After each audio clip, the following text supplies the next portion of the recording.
सांगली जिल्ह्यात राजकीय क्षेत्रात काही ना काहीतरी रोज खळबळ सुरू असते। संपूर्ण देशामध्ये विशालदादा पाटील हे एकमेव अपक्ष खासदार आहेत आणि काँग्रेसला त्यांनी निवडणूक झाल्या पाठिंबा दिलेला होता। याचं कारण असं होतं की काँग्रेसमधनंच बंडखोरी करून ते निवडून आलेले होते। सगळ्यांच्या मनामध्ये, ओठामध्ये, सगळ्यांच्या विचारामध्ये हाच प्रश्न आहे की नेमकं काय होणार। काँग्रेसचे नेते, कार्यकर्ते आणि काँग्रेसला मानणारा सगळा वर्ग यांनी त्यांना फार मोठा त्यावेळेला पाठिंबा दिला होता आणि सगळ्यात महत्त्वाचं म्हणजे पद्मभूषण लोकनेते वसंतराव दादा पाटील यांचे ते नातू आहेत। वसंतदादा पाटील घराण्याची आणि खुद्द दादांच्या संबंध कार्याची एक परंपरा त्यांच्या पाठीमागे उभी आहे। त्यामुळं वसंतदादांचा नातू भारतीय जनता पक्षात जाईल का किंवा भारतीय जनता पक्षाचा सहयोगी सदस्य होईल का, केंद्रामध्ये त्या केंद्र सरकारला पाठिंबा देईल का, असे अनेक प्रश्न यातून साहजिकच निर्माण होतात।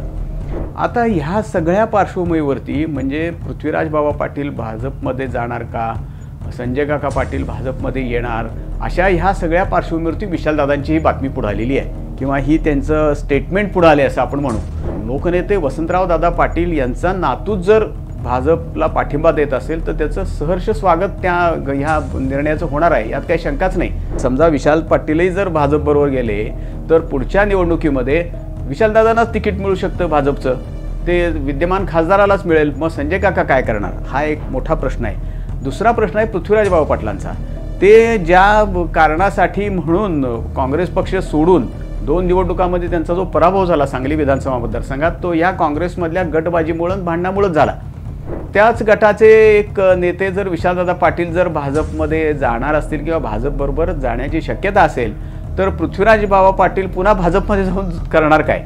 म्हणजे जे भांडण, जी गटबाजी इकडे चालली तीच पुन्हा भाजपमध्ये पुन्हा सुरू होणार।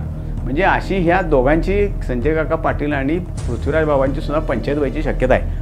मग आता प्रश्न असा येतो की विशालदादा पाटील यांनी हे विधान सहज केलं का संजय काका पाटील आणि पृथ्वीराज बाबा पाटील यांची पंचायत व्हावी म्हणून हे विधान केलं?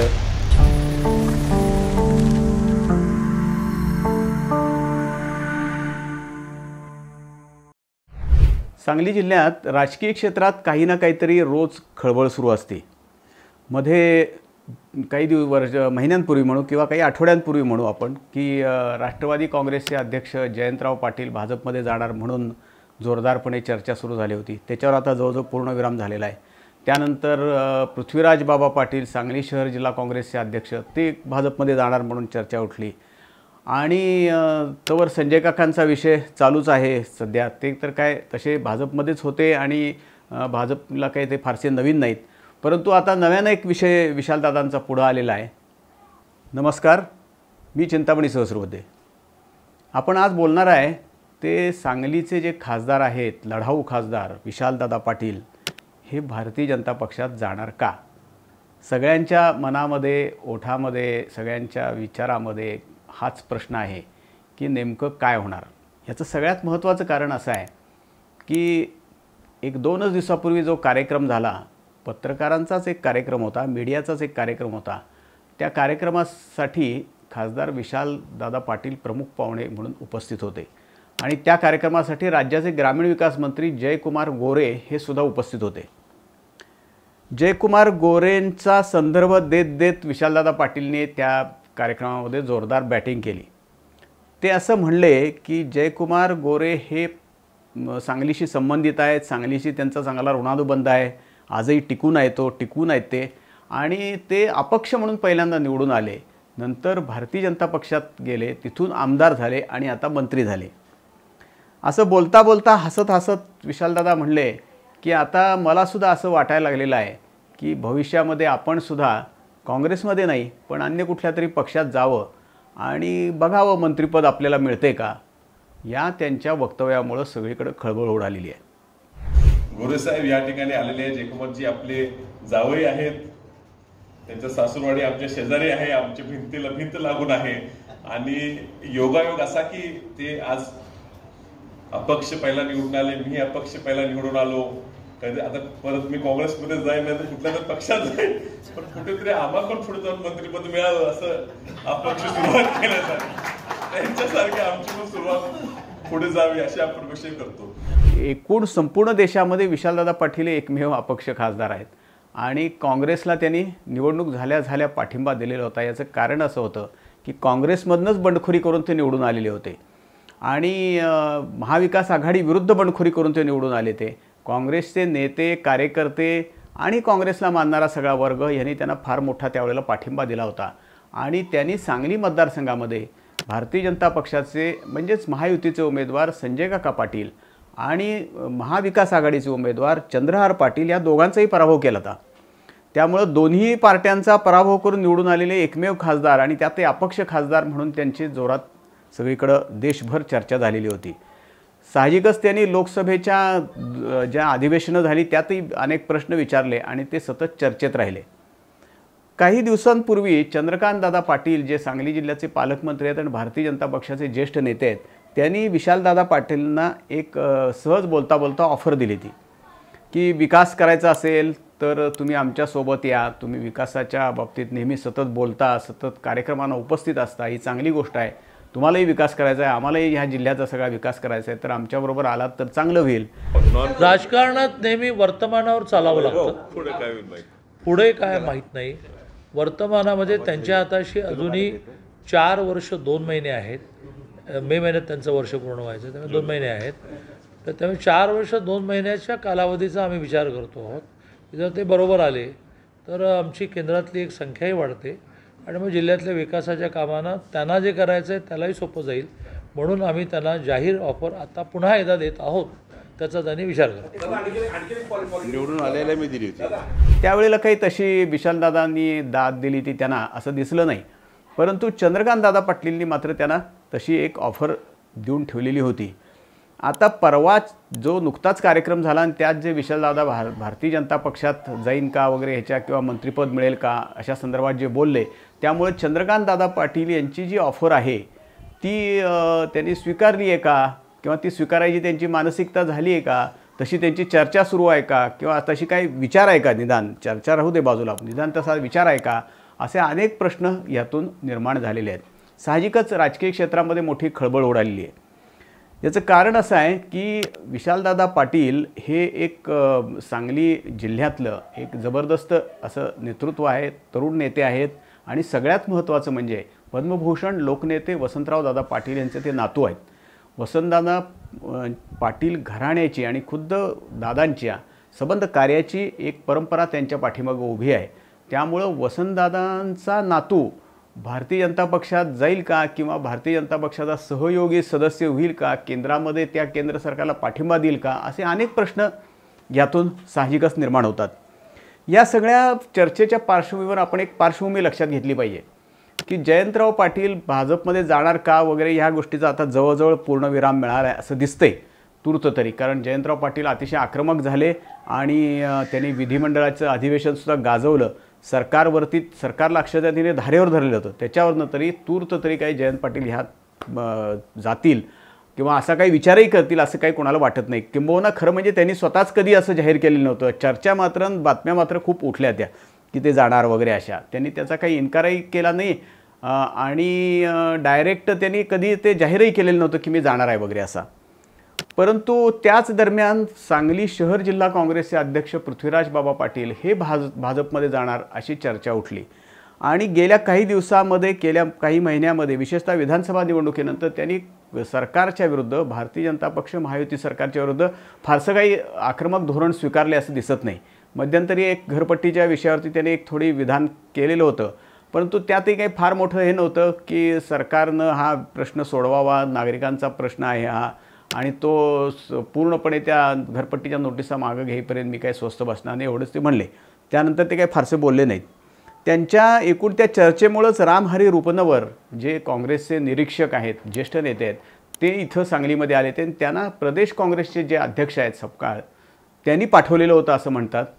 त्याचबरोबर त्यांची मध्यंतरी दिल्लीमध्ये एका बैठकीसाठी ते गेलेले असताना तिथं राष्ट्रीय अध्यक्ष काँग्रेसचे मल्लिकार्जुन खरगे साहेब यांच्यावरही त्यांची मिटिंग झाली, एक बैठक झाली. त्यामुळं कदाचित पृथ्वीराजबाबा पाटील यांचा आता हा विषय बाजूला पडला आहे काय अशी एक चर्चा पुन्हा एकदा सुरू झालेली होती. त्याच वेळेला संजय काका पाटील माजी खासदार भारतीय जनता पक्षाचे जे विधानसभा निवडणुकीच्या वेळेला अजितदादा पवार यांच्या राष्ट्रवादी काँग्रेसमध्ये गेले ते त्या पक्षातर्फे त्यांनी निवडणूक लढवली होती. ते भारतीय जनता पक्षात आता येणार अशी चर्चा सुरू झाली. याचं सगळ्यात महत्त्वाचं कारण असं होतं की संजय काका पाटील हे संपूर्ण जिल्ह्याची जबाबदारी सांभाळू शकतील भारतीय जनता पक्षाची. आणि आत्ता जे एकूण अजितदादांच्या राष्ट्रवादीकडे जाण्याचा जो एक काही मध्ये चर्चा चालली ती, काही लोक जाणार बरे चाललं तर ते थोपवण्यासाठी सुद्धा संजय काका पाटील पुढाकार घेतील अशी एक चर्चा होती. आणि त्यासाठी ते भारतीय जनता पक्षात येणार अशी चर्चा झाली. आणि त्याच दरम्यान आपले पालकमंत्री चंद्रकांतदादा पाटील हे चिंचणीला त्यांच्या घरीसुद्धा गेले. पालकमंत्र्यांचा सत्कारही तिथं झाला, दोघांची चर्चा झाली. संजय काकांचे चिरंजीव प्रभाकर बाबा पाटील सुद्धा तिथं उपस्थित होते. आता ह्या सगळ्या पार्श्वभूमीवरती म्हणजे पृथ्वीराज बाबा पाटील भाजपमध्ये जाणार का, संजय काका पाटील भाजपमध्ये येणार, अशा ह्या सगळ्या पार्श्वभूमीवरती विशालदादांची ही बातमी पुढे आलेली आहे किंवा ही त्यांचं स्टेटमेंट पुढे आले असं आपण म्हणू. काही जण म्हणतात ते सहज म्हणलेत, सहज गमतीनं बोललेत, पण असं विशालदादा पाटील हे तसे मुरब्बी आता राजकारणी झालेले आहेत. त्यांनी लोकसभेची निवडणूक 2 वेळा लढवलेली आहे. सांगलीचा साखर कारखाना ते अनेक वर्ष सांभाळत आहेत. सांगली जिल्ह्यातलं राजकारण ते जवळून पाहतायत, जवळून करतायत, सांभाळतायत आणि त्याची सूत्र पण हलवत आहेत. त्यामुळे ते असं सहजासहजी काही बोलतील असं मला तरी वाटत नाही. 2 गोष्टी असू शकतात. शेवटी एक आहे की सत्तेशिवाय काही काम करता येत नाही, हेही खरंच आहे. सत्ता ही आवश्यक असते. केंद्रामध्ये सुद्धा आत्ताचं जे सरकार आहे त्या सरकारला सुद्धा असा पाठिंबा आवश्यकच आहे. अगदी 1-2 खासदार म्हणले तरीसुद्धा त्यांना पाठिंबा त्यांचा आवश्यक आहे. आणि जर लोकनेते वसंतराव दादा पाटील यांचा नातूच जर भाजपला पाठिंबा देत असेल तर त्याचं सहर्ष स्वागत ह्या निर्णयाचं होणार आहे, यात काही शंकाच नाही. अगदी वरच्या दिल्लीतल्या वरिष्ठ नेत्यांपासून ते महाराष्ट्रातल्या नेत्यांपर्यंत जोरदार स्वागत होईल. परंतु हे जर असं जर झालं, समजा झालं तर असं आत्ता आपल्याला म्हणता येत नाही विशालदादा भाजपला पाठिंबा देतील, भाजपमध्ये जातील किंवा सहयोगी सदस्य होतील. पण झालंच तर मग संजय काका पाटील काय करणार? ते भाजपमध्ये आल्यानंतर समजा विशाल पाटीलही जर भाजपबरोबर गेले तर पुढच्या निवडणुकीमध्ये विशालदादांनाच तिकीट मिळू शकतं भाजपचं, ते विद्यमान खासदारालाच मिळेल. मग संजय काका काय करणार? हा एक मोठा प्रश्न आहे. दुसरा प्रश्न आहे पृथ्वीराज बाबा पाटलांचा. ते ज्या कारणासाठी म्हणून काँग्रेस पक्ष सोडून 2 निवडणुकांमध्ये त्यांचा जो पराभव झाला सांगली विधानसभा मतदारसंघात, तो या काँग्रेसमधल्या गटबाजीमुळं भांडणामुळंच झाला. आणि ते एका विशिष्ट गटानंच आपल्याला नामोहरम करायचा प्रयत्न केलाच म्हणजे त्यांना नामोहरम केलं असं त्यांचा दावा आहे किंवा आरोप आहे. त्याच गटाचे एक नेते जर विशालदादा पाटील जर भाजपमध्ये जाणार असतील किंवा भाजपबरोबर जाण्याची शक्यता असेल तर पृथ्वीराज बाबा पाटील पुन्हा भाजपमध्ये जाऊन करणार काय? म्हणजे जे भांडण, जी गटबाजी इकडं चालली तीच पुन्हा भाजपमध्ये पुन्हा सुरू होणार. म्हणजे अशी ह्या दोघांची, संजय काका पाटील आणि पृथ्वीराज बाबांची सुद्धा पंचायत व्हायची शक्यता आहे. मग आता प्रश्न असा येतो की विशालदादा पाटील यांनी हे विधान सहज केलं का संजय काका पाटील आणि पृथ्वीराज बाबा पाटील यांची पंचायत व्हावी म्हणून हे विधान केलं? सांगता येत नाही. कारण विशालदादासुद्धा तसे मुरब्बी राजकारणी आहेत. कदाचित ते सुद्धा म्हणजे असं असतं की नेम एकीकडं धरायचा असतो पण लागतो बाण दुसरीकडं असं म्हणतात. तसं ते हा नेम त्यांनी जरी धरलेला असला एकीकडं तरी दुसरीकडं त्यांनी बरोबर ते टार्गेट साधलं आहे का, अशी एक चर्चा जोरात चालू आहे. पाहूया काय होतं ते. आज तरी आपल्याला काही नेमकं सांगता येत नाही की विशालदादा काय करतील आणि नेमकं त्यांचा निर्णय काय असेल, त्यांचा विचार काय आहे, त्यांची चर्चा झाली का कोणाबरोबर, आणि भाजपवाले काय करणार. भाजपवाले हे 100% अगदी निश्चित आहे की संजय काका पाटील आले तर भाजपमध्ये ते घेणारच आहेत, त्यात काही वादच नाही. कारण संजय काका पाटलांच्या माध्यमातून त्यांना संबंध जिल्हा परिषदेची बांधणी करायची, पंचायत समित्यांची बांधणी करायची आणि नगरपालिका आणि महापालिकेची सांगलीच्या ही पण बांधणी करायची. पण विशाल पाटील जर आले, विशालदादा पाटील आले तर आणखीनच म्हणजे त्यांची आणखीनच ताकद वाढू शकते भाजपची इथं. मग भाजपला कोण इथं सांगली महापालिका क्षेत्रात तरी निदान स्पर्धक कोण राहत नाही. अन्य ठिकाणी सुद्धा विशालदादांचा आता गट तयार झालेला आहे खासदार म्हणून. त्यामुळं भारतीय जनता पक्ष हा त्यांचंही स्वागत करू शकेल. पण प्रश्न असा आहे की ह्या सगळी ही बोट एकत्र पुन्हा भाजपमध्ये पृथ्वीराज बाबा पाटील, विशालदादा पाटील आणि संजय काका पाटील हे पुन्हा सगळे एकत्र भाजपमध्ये राहणार का? गेलेच समजा सगळे, अजून कोणच गेलेलं नाही आहे पण गेलेच समजा, तर असं होणार का? हा खरा उत्कंठेचा आणि कुतूहलाचा विषय आहे. तुम्हाला काय वाटतं? तुम्ही पण आम्हाला कळवा आणि आमचं हे चॅनल आपण लाईक करा, सबस्क्राईब करा आणि जास्तीत जास्त याला सबस्क्राईब करा. धन्यवाद.